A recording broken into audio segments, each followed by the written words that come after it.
हम महात्मा गांधी नहीं हैं। हमें आप एक बार बाबा कहकर गोड़ लागिए बाबू, हम आपको 20 बार बाबू कहकर आशीर्वाद देंगे। अगर हमें आप एक बार गाली दीजिएगा तो भाई साहब 1000 गाली आप सुनने के लिए तैयार रहिए। सिवान की राजनीति में आप टुन्ना पांडे को भला बुरा कह सकते हैं। आप उनके पक्ष में हो सकते हैं या विपक्ष में हो सकते हैं। आप उन्हें गाली भी दे सकते हैं और गाली सुन भी सकते हैं। आप उनकी कर्मठता की कहानी कह सकते हैं या उनके विवादों को बंडल बनाकर अपनी लाइब्रेरी में सजा सकते हैं।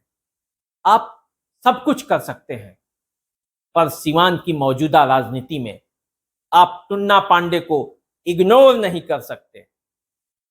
इसीलिए आज मैं टुन्ना पांडे की कहानी लेकर आपके सामने हाजिर हूं। नमस्कार स्वीकार कीजिए, मेरा नाम राकेश तिवारी है और आप देसी अड्डा पर हैं। आज मैं चर्चा की शुरुआत करूं उससे पहले आप इस वीडियो को शेयर कर दीजिए।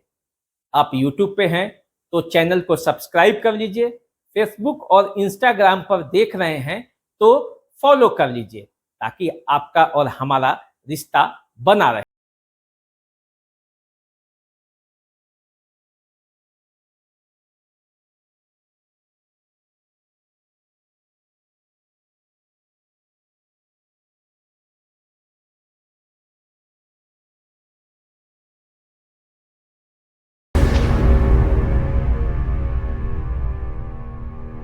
चलिए अब चर्चा की शुरुआत करते हैं। सिवान जिले के दरौली प्रखंड में जन्मे टुन्ना पांडे को जो समझ न पाए वो उनसे उलझ गए और जो उलझ गए वो सुलझ गए। टुन्ना पांडे से आप जिस भाषा में बात कीजिएगा टुन्ना पांडे उसी भाषा में जवाब देते हैं। वो दिलेर हैं, वो किसी को जवाब देना जानते हैं। दरअसल जब वो दरौली के हाई स्कूल में पढ़ रहे थे तो वो न्यूटन के तृतीय नियम को बहुत ही बाखूबी पढ़ा और उसे जीवन का मूल मंत्र बना लिया, जिसमें कहा गया है कि प्रत्येक क्रिया के विपरीत एक समान प्रतिक्रिया होती है और क्रिया और प्रतिक्रिया भिन्न भिन्न पिंडों पर कार्य करती है। टुन्ना पांडे भी इसी सिद्धांत पर चलने वाले लोग हैं।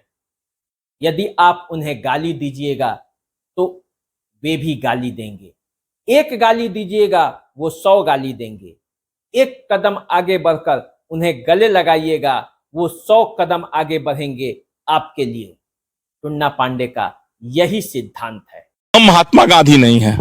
हमें आप एक बार बाबा कहकर गोड़ लागिए बाबू, हम आपको 20 बार बाबू कहकर आशीर्वाद देंगे। अगर हमें आप एक बार गाली दीजिएगा तो भाई साहब 1000 गाली आप सुनने के लिए तैयार रहिए। दिलेर होना ही टुन्ना पांडे की मजबूती भी है और कमजोरी भी। आखिर ये टुन्ना पांडे सिवान की राजनीति में आज इतने प्रासंगिक क्यों हो गए हैं कि चाह कर भी या न चाह कर भी राजनीति उनके इर्द गिर्द घूमती है। दरअसल टुन्ना पांडे ने सत्ता का ऐसा संतुलन बनाया है जो उन्हें मजबूत बनाती है। बरहरिया से राजद विधायक उनके भाई हैं। वो खुद भाजपा के एमएलसी रह चुके हैं। शहाबुद्दीन परिवार से उनकी नजदीकियां जग जाहिर है। वे यदि किसी के विरोध में हैं तो उसका नाम है नीतीश कुमार। मुख्यमंत्री नीतीश कुमार के वे घोर विरोधी हैं, क्योंकि जिस कारोबार को लेकर वो आगे चले थे उसी कारोबार पर नीतीश कुमार ने प्रहार किया। और टुन्ना पांडे को ऐसा लगता है कि नीतीश कुमार ने जो किया वो वाजिब नहीं किया।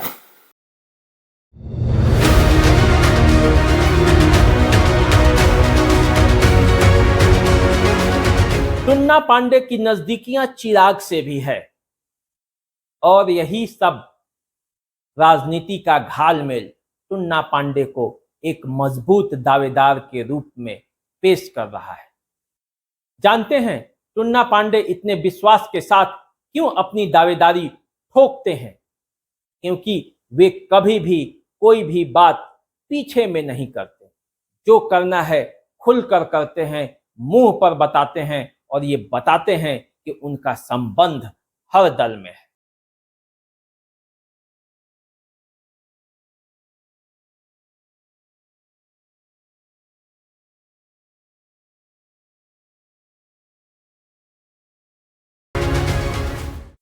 और फिर जब ऐसा है तो राजनीति के धुरंधर उनके आगे पीछे घूमे भी तो क्यों नहीं घूमे।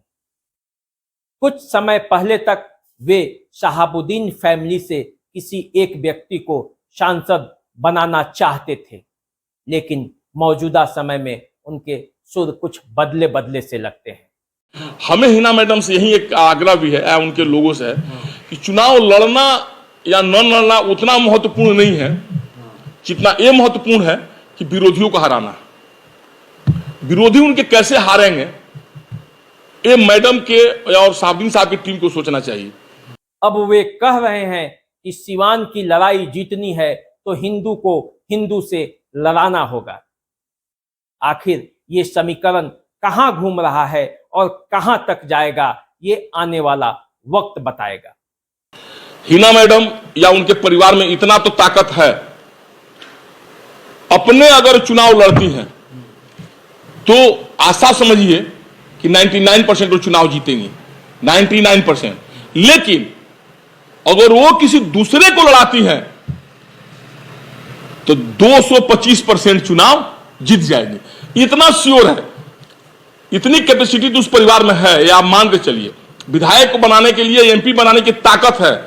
अपने इसलिए नहीं बन सकती हैं कि सिवान में एक हिंदू मुस्लिम का जो इतना गहरा बीज बो दिया गया है, उस बीज को, उस पेड़ को आप उखाड़ नहीं सकते हैं। अभी वो पेड़ जवान हो चुका है, उसको उखाड़ने के लिए आपको मजबूत आरी की जरूरत पड़ेगी, जो टूना पांडे जैसा व्यक्ति से मिलेगा। हम टूना पांडे पर अपना अगला भाग भी लेकर आएंगे और बताएंगे कि आखिर टूना पांडे कैसे आगे बढ़े और कैसे चपरासी से एमएलसी के कुर्सी तक पहुंचे।